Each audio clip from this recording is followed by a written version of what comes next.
West Bengal SSC group D group C 2025 সালের প্রস্তুতির আমাদের এই আজকের গণিতের একদম ফ্রি অফ কস্টের কোর্সে সবাইকে স্বাগত জানাই। এর আগের ক্লাসে আমি বলেছিলাম যে এই কোর্সটা কেবলমাত্র গ্রুপ ডি পরীক্ষার্থীদের জন্য হবে ম্যাথমেটিক্সের উপরে, কিন্তু অনেকে প্রাইভেটলি আমার সাথে যোগাযোগ করে এবং আমি নিজে বিবেচনা করে দেখি ম্যাক্সিমাম স্টুডেন্টরাই গ্রুপ সি গ্রুপ ডি দুটো একসাথেই পরীক্ষা হলে বসবে, তাই এবং দুটোর সিলেবাসও একই। গ্রুপ সিতে এডিশনাল কিছু চ্যাপ্টার যেমন ডিভিজিবিলিটি একটু ইন ডিটেলস আছে, রেকারিং ডেসিমেল অর্থাৎ ভগ্নাংশের উপরে কিছু সংখ্যা আছে সেগুলো একটু ডিটেলসে আছে। এই এক দুটো চ্যাপ্টার ডিটেলস আছে, না হলে গ্রুপ সি গ্রুপ ডি দুটোরই সিলেবাস প্রায় একই। তো সেই জন্য এই কোর্সটা কম্বাইন্ড গ্রুপ সি এবং গ্রুপ ডি দুটো মিলেই আমাদের প্রস্তুতি চলবে, এবং এতে কিছু অ্যাডভান্স লেভেলের করানো হবে গ্রুপ সির জন্য এবং গ্রুপ ডির জন্য সমান গুরুত্ব সহকারে এই কোর্সটা আমাদের চলবে। তো সেই অনুযায়ী আমরা এই ক্লাসে এবং এর পরের প্রতিটা ক্লাসে যেভাবে আলোচনা করব তাতে গ্রুপ সি গ্রুপ ডি সবাই উপকৃত হবে। এবং আমি গ্রুপ সির সিলেবাসটা এই ভিডিওর লিঙ্কে আমি গ্রুপ সির সিলেবাসটা দিয়ে দিব, সবাই পেয়ে যাবে। এবং আমরা সেই অনুযায়ী আমাদের যেটা বলেছিলাম পরের ক্লাস থেকে অর্থাৎ আজ থেকে আমরা নাম্বার সিস্টেমটা চালু করব সিলেবাস অনুযায়ী। তো তার আগে আমরা একটু এই যে ডিভিজিবিলিটি রুল আছে সেটা একটু আমরা দেখে নিব, যেহেতু এটা গ্রুপ সিদের জন্য ইম্পর্টেন্ট থাকবে এবং গ্রুপ ডির জন্য ইম্পর্টেন্ট, কারণ ক্যালকুলেশনের জন্য ডিভিজিবিলিটি রুল সবার জানা একান্ত দরকার। তাই আমরা ডিভিজিবিলিটি রুলটাকে একটু ভালো করে দেখে নিব, তারপরে আমাদের নাম্বার সিস্টেমটা আমরা শুরু করব। আমরা শুরু করব আজকের ভিডিওটা ডিভিজিবিলিটি রুল নিয়ে বা বিভাজ্যতার নিয়ম নিয়ে কিছু ডিটেলসে আলোচনা করব। আগের ক্লাসে কিছু বলেও ছিলাম এবং আবার সেটা নিয়ে একটু ডিটেলসে আলোচনা করে আমরা নাম্বার সিস্টেমটা শুরু করতে যাব। প্রথমেই আমরা 2 এর ডিভিজিবিলিটি রুলসের এক দুটা কোশ্চেন আমরা করব। আমরা একটু আলোচনা করে নিই 2 এর ডিভিজিবিলিটি রুল কি থাকবে না, last digit of A number, যদি কোনো নাম্বারের কোনো সংখ্যার লাস্ট অঙ্কটা যদি 2 দিয়ে বিভাজ্য হয় তাহলে পুরো সংখ্যাটা 2 দ্বারা বিভাজ্য হবে। যেমন আমি যদি একটা বলি 27925 আর একটা বলি 27922 42919 20205। প্রশ্ন থাকবে যে নিচের লেখা সংখ্যাগুলির মধ্যে কোন সংখ্যাটি 2 দ্বারা বিভাজ্য হবে, কোন সংখ্যাটি 2 দ্বারা বিভাজ্য হবে। বা কি প্রশ্ন থাকবে না, নিচের লেখা কোন সংখ্যাকে 2 দিয়ে ভাগ করলে ভাগশেষ 0 হবে, 2 দিয়ে ভাগ করলে ভাগশেষ 0 হবে। দুটোই একই, যে ভাগশেষ 0 মানে সেই সংখ্যাটা দ্বারা পুরোপুরি বিভাজ্য, এবং 2 দ্বারা বিভাজ্য মানে সেই একই কথা দাঁড়ালো। আমাদের চেক করতে হবে 2 এর বিভাজ্যতার নিয়ম। আমরা কি করব, প্রতিটা সংখ্যার লাস্ট ডিজিটটা তুলব, দেখব কোনটা 2 দিয়ে ভাগ যায়। 5 2 দিয়ে ভাগ যায় না, কারণ 2 দুনে 4, 1 থেকে যাবে, ভাগ যাবে না। 9 ও 2 দিয়ে ভাগ যাবে না, 5 ও 2 দিয়ে ভাগ যাবে না, কিন্তু 2 দিয়ে ভাগ যাবে। তাহলে প্রশ্ন কি হতে পারে, প্রশ্ন হতে পারে নিচের লেখা সংখ্যাগুলির মধ্যে কোনটি 2 দ্বারা বিভাজ্য হবে, অথবা একটু ঘুরে যদি প্রশ্ন থাকে তো নিচের লেখা সংখ্যাগুলির মধ্যে কোন সংখ্যাটিকে 2 দিয়ে ভাগ করলে ভাগশেষ 0 হবে। তার মানে হচ্ছে যে সংখ্যাটা 2 দিয়ে পুরোপুরি ভাগ যাবে তারই ভাগশেষ 0 হবে। তো আমাদের অপশন 2টা সঠিক অ্যান্সার হবে। এরপরে আমরা দেখব একটা প্রশ্ন আছে যেটা এসএসসি জিডি 2024-এর প্রশ্ন, এবং আমরা একটু হাই লেভেলের মানে একটু উচ্চতম এক্সামিনেশনগুলোর প্রশ্ন আমরা একটু প্র্যাকটিস করব, যাতে আমাদের পরীক্ষায় যতদূর সম্ভব কোশ্চেনের সাফলিং হবে, অর্থাৎ কোশ্চেনের হার্ডনেস যতটা হবে যেন আমরা তাকে ভালোভাবে টাচ করতে পারি। তো এই প্রশ্নটা এসএসসি জিডি 2024-এ এসছে, জিডি কনস্টেবলের এই কোশ্চেনটা, যে 4 দ্বারা বিভাজ্য, এই সংখ্যাগুলোর মধ্যে কোন সংখ্যাটি 4 দ্বারা বিভাজ্য। তোমরা ভালো করে মনে করবে, আমি আগের ক্লাসে বলেওছি যে 4 দ্বারা বিভাজ্যতা দেখতে গেলে আমাদের কি করতে হবে, সংখ্যাটার শেষের দুটো অঙ্ক দেখতে হবে। প্রত্যেকটা সংখ্যার আমরা শেষের দুটো অঙ্ককে ধরবো, 42347048, শেষের দুটো অঙ্ক 4 দ্বারা ভাগ কিনা দেখবো। আগের প্রশ্ন আমরা কি করলাম, লাস্টে একটা অঙ্ককে ধরলাম, সেটা 2 দ্বারা ভাগ কিনা দেখলাম। তো 4-এর বেলা কি করব, শেষ থেকে দুটো অঙ্ক ভাগ যাচ্ছে কিনা 4 দিয়ে দেখব। তো 42কে যদি 4 দিয়ে ভাগ করি তাহলেই দেখবো আমরা 4 একে 4, কিন্তু 2 থেকে যাবে, 4 2 40, 2 থেকে যাবে, অর্থাৎ কমপ্লিট ভাগ যাচ্ছে না, তার মানে পুরো সংখ্যাটাও 4 দিয়ে ভাগ যাবে না, এই অপশন আমার হবে না। 34কেও যদি 4 দিয়ে ভাগ করি কমপ্লিট ভাগ যাবে না, তার মানে এই অপশনটাও আমার রং। তারপরে আছে 70, এটাকে যদি 4 দিয়ে ভাগ করি এও 4 দিয়ে ভাগ যাবে না, ভাগ করে তোমরা দেখো এও 4 দিয়ে ভাগ যাবে না, এও কমপ্লিট ভাগ যাবে না। কিন্তু 48 যেটা আছে এটাকে যদি 4 দিয়ে ভাগ করি, আমরা জানি 12 4 48, তার মানে এটা ভাগ যাবে, তাই এই অপশনটা হয়ে যাবে আমার উত্তর। এটা এসএসসি জিডি 2024-এ ফেব্রুয়ারির একটা শিফটে আসা প্রশ্ন, এই প্রশ্নটা আশা করছি সবাই পারবে। এসএসসি জিডির প্রশ্ন এটা, এটা আমাদের গ্রুপ ডি গ্রুপ সিতে এরকম প্রশ্ন আসতেই পারে।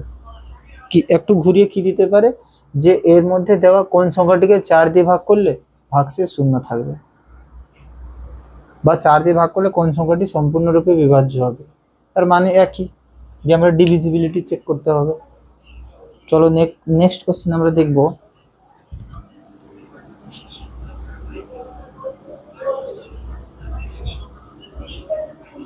ধরো একটা কোশ্চেন থাকবে 4273, তারপরে দিয়ে দিবে স্টার।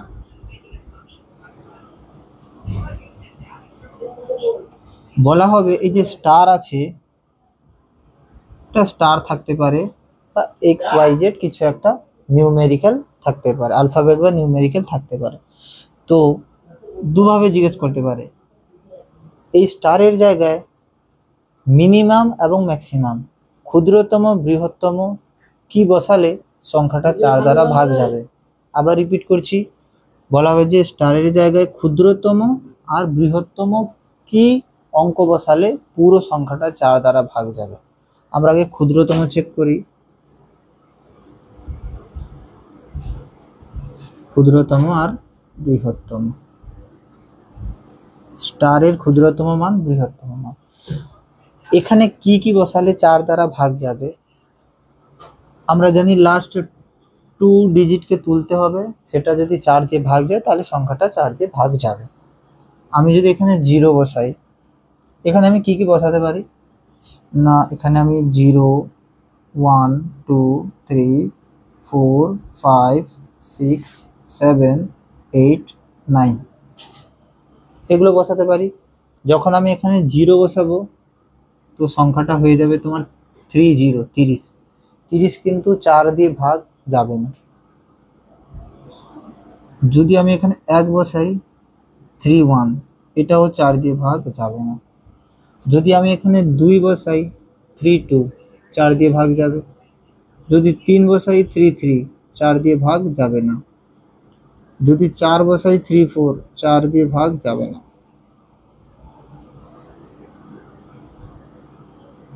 যদি 5 বসাই, মানে স্টারের জায়গায় যদি 5 বসাই, এও 4 দিয়ে ভাগ যাবে না। যদি স্টারের জায়গায় 6 বসাই, এ ভাগ যাবে, 4 9 36। যদি স্টারের জায়গায় আমি 7 বসাই 37, 37 ভাগ যাবে না। যদি আমি স্টারের জায়গায় 8 বসাই 38, এও ভাগ যাবে না। যদি 9 বসাই 39, এও ভাগ যাবে না।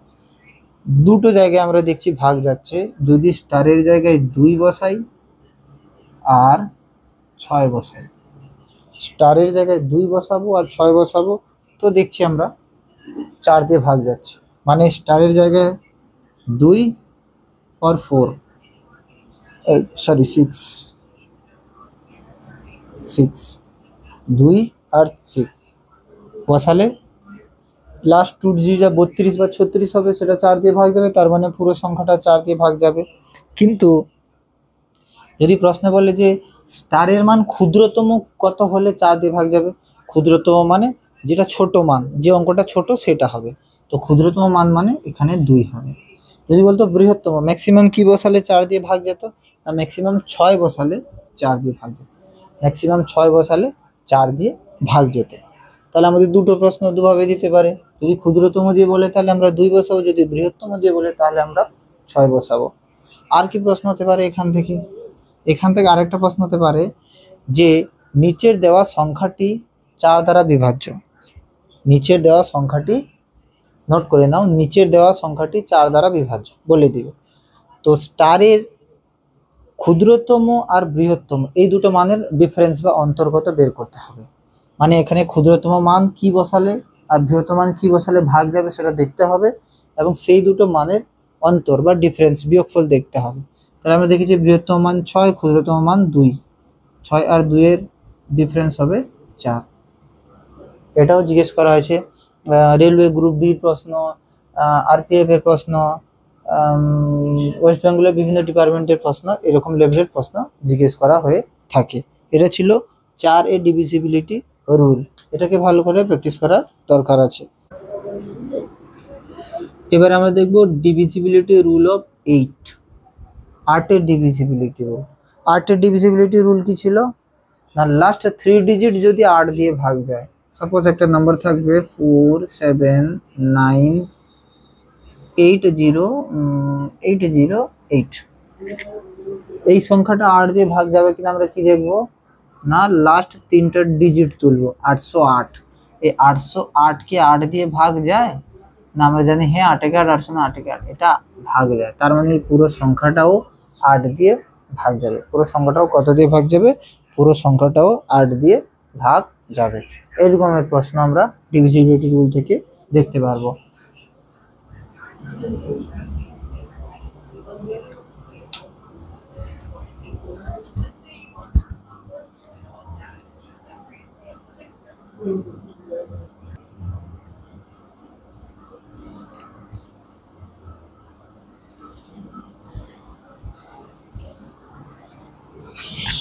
নেক্সট আমরা দেখব 5 এর ডিভিজিবিলিটি রুল। 5 এর ডিভিজিবিলিটি রুল কি, না আমি একটা সংখ্যা লিখব 20920, আর একটা সংখ্যা লিখব 17295। এই দুটো সংখ্যা 5 দিয়ে ভাগ যাবে কিনা কি করে আমরা চিনব? 5 এর ডিভিজিবিলিটি রুল হচ্ছে সংখ্যার লাস্ট অঙ্ক যদি 0 বা 5 হয়, সংখ্যার লাস্ট অঙ্ক যদি 0 বা 5 হয় তাহলে সেই পুরো সংখ্যাটা 5 দিয়ে ভাগ যাবে। কারণ 0 5 দিয়ে ভাগ যায়, 5ও 5 দিয়ে ভাগ যায়। আর কোনো সংখ্যা নেই যাকে 5 পুরো কমপ্লিট ডিভাইড করে দিবে। এক অঙ্কের সংখ্যা আর কেউ নেই যাকে 5 কমপ্লিট ডিভাইড করে দিবে, 0 5 বাদে। তার মানে এই পুরো সংখ্যাটা 5 দ্বারা ভাগ যাবে। এখানে আরেকটু যদি কোশ্চেন থাকবে, 9 এর জায়গায় x দেওয়া থাকবে, তারপরে জিজ্ঞেস করবে কি, না এই সংখ্যাটা কি 5 দ্বারা বিভাজ্য, বা এই সংখ্যাটাকে 5 দিয়ে ভাগ করলে ভাগশেষ কত হবে। তো আমাদের এখানে x আছে দেখে আমাদের ভয় খাওয়ার কোনো ব্যাপার নেই, কারণ আমরা 5 দ্বারা ভাগ কিনা সেটা জানার জন্য আমাদেরকে লাস্ট ডিজিটটাকে কাউন্ট করতে হবে, লাস্ট ডিজিটটাকে ধরতে হবে এবং তাকে 5 দিয়ে ভাগ করে দেখতে হবে।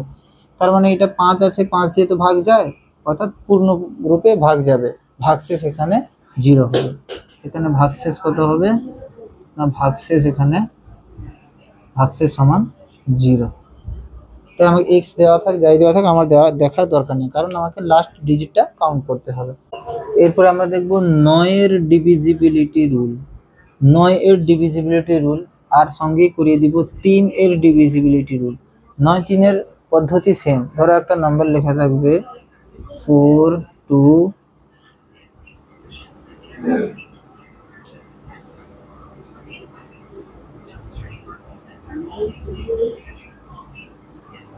এই নাম্বারটা 9 দিয়ে ভাগ যাবে কিনা আগে দেখি। রুল সেম, 9 বা 3 দিয়ে ভাগ দেওয়ার সময় আমাদের কি করতে হবে, যতগুলো ডিজিট আছে তাদেরকে প্লাস করতে হবে। অর্থাৎ কি করতে হবে, 4 + 2 + 3 + 6 + 3 এসব প্লাস করতে হবে। তাহলে কি হবে, না 4 2 6 6 6 12 12 6 18, এদের যোগফল হবে 18। তো যোগফলটা যদি 9 দিয়ে ভাগ যায়, যোগফলটা যদি 3 দিয়ে ভাগ যায়, তাহলে পুরো সংখ্যাটাও 9 দিয়ে বা 3 দিয়ে ভাগ যাবে। 18 আমরা জানি 9 দিয়ে ও ভাগ যায়, 18 3 দিয়ে ও ভাগ যায়। তার মানে এই যে সংখ্যাটা ছিল 42363, এই সংখ্যাটা বোথ 9 and 3, 9 3 দুটো দিয়েই ভাগ যাবে এবং এর ভাগশেষ শূন্য হবে। এটা ছিল 9 আর 3 এর ডিভিজিবিলিটির রুল ছিল। আমরা ধরো কোনো একটা প্রশ্ন এলো, এরকম প্রশ্ন আসতেই পারে, না হলে আমি একটা ক্যালকুলেশন করছি, ক্যালকুলেশন করতে গিয়ে এরকম কোনো একটা জায়গায় পৌঁছালাম যেখানে আমার কাছে এরকম একটা আছে এবং একে ভাগ দিতে হবে কত দিয়ে, 9 দিয়ে ভাগ দিতে হবে। তো সেক্ষেত্রে আমাকে কি করব, আমি 9 দিয়ে ভাগ দিতে হবে। এবারে এটা 9 দিয়ে ভাগ যাবে কি না, বা 9 দিয়ে না এরকম আছে, এবারে একে 9 দিয়ে আমি একটা সিম্পলিফিকেশন করছি, সরল করা করছি এবং একে কাটাকুটি করতে গিয়ে আমাকে দেখতে হচ্ছে এটা 9 দিয়ে ভাগ যাচ্ছে কিনা। আমি বুঝবো কি করে, তখন আমাকে এই নিয়ম লাগাতে হবে 9 দিয়ে যাবে কিনা, 3 দিয়ে যাবে কিনা, তখন ক্যালকুলেশনটা খুবই ফাস্ট হয়ে পড়বে। আশা করছি 9 আর 3 এর ডিভিজিবিলিটি রুল নিয়ে কারো কোনো অসুবিধা নেই।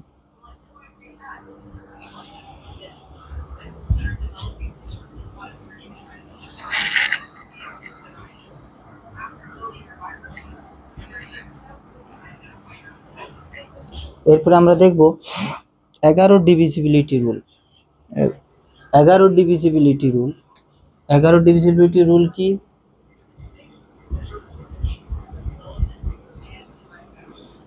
এটা 11 দিয়ে ভাগ যাবে কিনা এটা বোঝার পদ্ধতি কি না, একটা ছেড়ে একটা সংখ্যা যোগ করব, এটার সাথে এটা, এটার সাথে এটা যোগ করব, অর্থাৎ 2 + 9 + 9 যোগ করব, আর যে দুটো ছেড়ে গেছে তাদেরকে যোগ করব, দিয়ে দুজনের ডিফারেন্স নেব। 9 এ 18 2 20, 20 - 4 2 6, 14। যদি এইটা 11 দিয়ে ভাগ যায় এদের ডিফারেন্সটা, তো সংখ্যাটা 11 দিয়ে ভাগ যাবে, না হলে 11 দিয়ে ভাগ যাবে না। তাহলে আমরা জানি এটা 11 দিয়ে ভাগ যায় না 14, তার মানে পুরো সংখ্যাটাও 14 দিয়ে ভাগ যাবে না।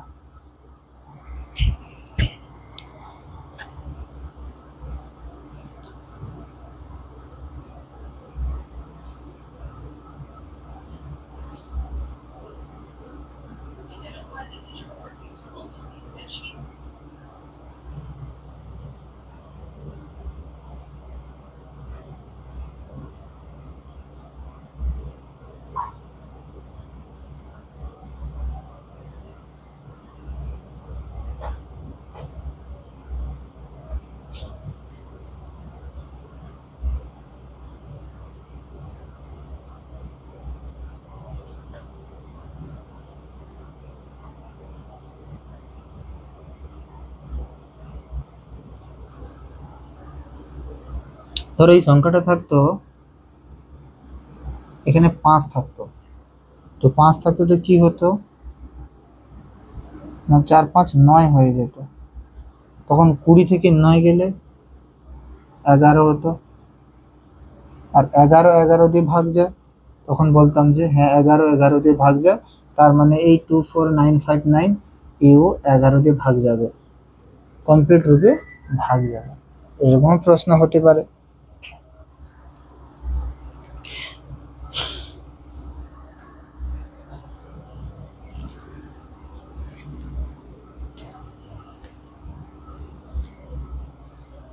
এরপরে আমরা দেখব 7 এর ডিভিজিবিলিটি রুল। 7 এর রুল, 7 এর রুলটা খুব সহজ আছে। 2 4 3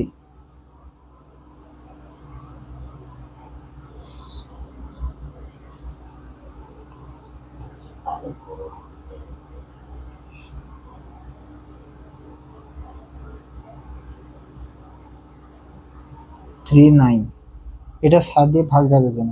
শর্ট ট্রিক, আমরা কি করব, লাস্ট নাম্বারটাকে 5 দিয়ে গুণ করে দিব, 9 5 45, লাস্ট নাম্বারটাকে 5 দিয়ে গুণ করে দিব, 5 দিয়ে গুণ করার পরে বাকি যে নম্বরগুলো আছে লাস্ট নাম্বার বাদে তার সাথে সেই যোগফলটা অ্যাড করে দিব। কি করব, লাস্ট ডিজিটটাকে 5 দিয়ে গুণ করব, যে ডিজিট থাকবে 5 দিয়ে গুণ করব, তাকে বাকি যে অঙ্কগুলো আছে তার সাথে যোগ করব, যোগ করলে 5 3 8 4 4 8 2 288। এই যোগফলটাকে আমাদের 0 থেকে 70 এর মধ্যে আনতে হয়, 0 0 বোধ 0 বা 70 বা এদের মধ্যে আনতে হবে। হয় 0 না হয় 70, না হলে 0 থেকে 70-এর মধ্যে আনতে হবে। দিয়ে দেখতে হবে সেটা 7 দিয়ে ভাগ যাচ্ছে কিনা। এটা 288 70 থেকে অনেক বড় আছে, তো কি করব না, আবার এর লাস্ট ডিজিটকে ধরবো 8, আবার 5 দিয়ে গুণ করব 40, আবার বাকি যে রিমেনিং 28 আছে তার সাথে 40 কে যোগ করব 68। 68 70-এর মধ্যে পড়ে, তার মানে কি 68-কে 7 দিয়ে ভাগ করলে ভাগ কাটে না, তার মানে এই সংখ্যাটাকে যদি আমি 7 দিয়ে ভাগ দিব, এটাও 7 দিয়ে ভাগ যাবে না। এটা ছিল 7-এর ডিভিজিবিলিটির রুল। 7-এর ডিভিজিবিলিটি রুল, এগুলো আমাদের ক্যালকুলেশনে খুব কাজে লাগবে।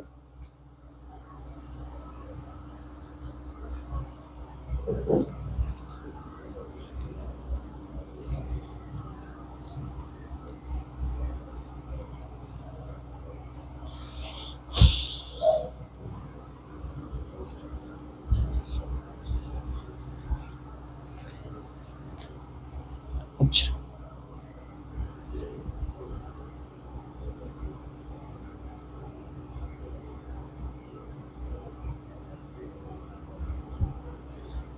যদি এরকম প্রশ্ন হয় যে এই নাম্বারটা 12 দিয়ে ভাগ যাবে কিনা, বা 12 দিয়ে ভাগ যাবে কিনা, 12 দিয়ে ভাগ করলে এর ভাগশেষ কি হবে।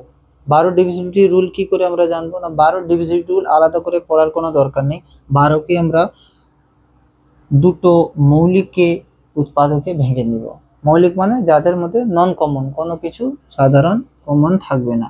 আমরা জানি যদি এটাকে আমি ভাগ করি 4 3 12 হয়, আমরা জানি 4 আর 3 তে যদি ভাগ করি তো 4 3 এর মধ্যে কোনো কমন নেই, কিন্তু একে 6 2 ও 12 হয়, 6 2 তে ভাঙতে পারবো না, কারণ 6 কে আবার ভাঙতে হবে 2 3 6, তাই এগুলো কমন পড়ে যাচ্ছে, তাই এরকম ভাগ হবে না। কিরকম ভাবে ভাঙবো না, নন কমন, দুজনের মধ্যে কোনো কিছু কমন থাকবে না, 4 3 এরা পরস্পর মৌলিক, এদের মধ্যে কোনো কিছুই কমন নেই। এইভাবে আমরা ভাঙবো, দিয়ে দেখবো এই সংখ্যাটা 4 দিয়ে ভাগ যাচ্ছে কিনা, এই সংখ্যাটা 3 দিয়ে ভাগ যাচ্ছে কিনা। যদি 4 3 বোধ 4 আর 3 দুটো দিয়ে ভাগ যায়, তাহলে পুরো সংখ্যাটা 12 দিয়ে, তাদের গুণফল 12 দিয়ে ভাগ যাবে, না হলে যাবে না। আমরা জানি 4-এর ভাগফলের জন্য লাস্ট 2 ডিজিটকে চেক করতে হয়। 90, 90 কি 4 দিয়ে ভাগ যায়? 4 দুনে 8, 1 10, না, এটা 4 দিয়ে ভাগ যাবে না। তার মানে এই সংখ্যাটা 4 দিয়ে তো ভাগ যাচ্ছে না, 3 দিয়ে যাচ্ছে হয়তো। 4 3 দিয়ে দেওয়ার জন্য কি করতে হবে, ডিজিটগুলোর সাম করতে হবে। কত হবে? 15। 15 3 দিয়ে ভাগ যায়, হ্যাঁ যায়। 15 3 দিয়ে ভাগ গেলেও যেহেতু 4 3 দিয়ে ভাগ, 4 এই সংখ্যাটা পুরোটা 4 দিয়ে ভাগ যাচ্ছে না, তাই আমরা বলতে পারবো যে এই সংখ্যাটা 3 দিয়ে ভাগ যাচ্ছে ঠিকই, কিন্তু এই সংখ্যাটা 12 দিয়ে ভাগ যাবে না। এই সংখ্যাটা 12 দিয়ে ভাগ যাবে না।